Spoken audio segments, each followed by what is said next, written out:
Hi friends, welcome back to Sarla's cook book. ఈరోజు నేను బ్రేక్ఫాస్ట్లోకి aloo curry chapati చేస్తున్నానండి.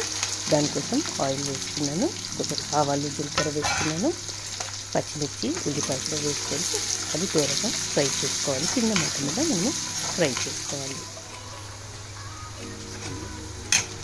కొంచెం ఆనియన్స్ ఫ్రై అయ్యాక కరివేపాకు వేసుకున్నాను. ఇప్పుడు ఫ్రెష్గా నీటిన అల్లం వెల్లుల్లి పేస్ట్ కూడా వేసుకున్నాను.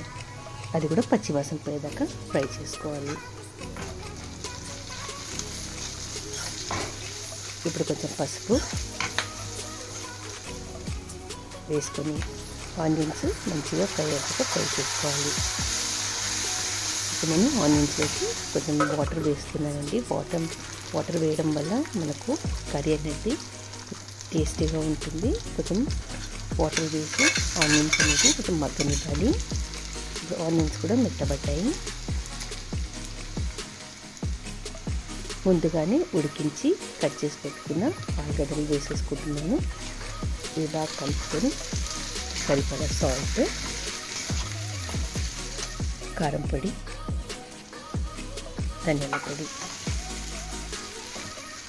ఇవన్నీ వేసుకొని బాగా కలుపుకోవాలి. ఇంకొక 2 నిమిషాలు మూత పెట్టుకొని ఆవిరి మీదనే మనము ఉడికించుకోవాలి. అంతేనండి, ఎంతో టేస్ట్ అయినా ఆలుపై చిన్న మంట మీద మనము మూత పెట్టుకొని చపాతీ కొద్దిసేపు మగ్గించుకోవాలండి.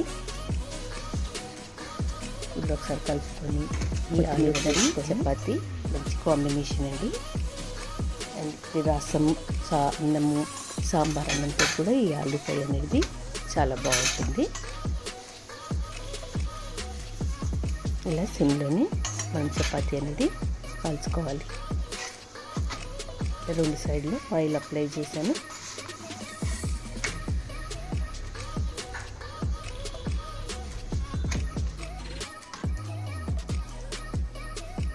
ఇప్పుడు చపాతీ కూడా రెడీ అయిపోయింది. ఇక్కడ నేను బాయిల్డ్ ప్రిపేర్ చేసుకున్న బాయిల్డ్ కర్రీ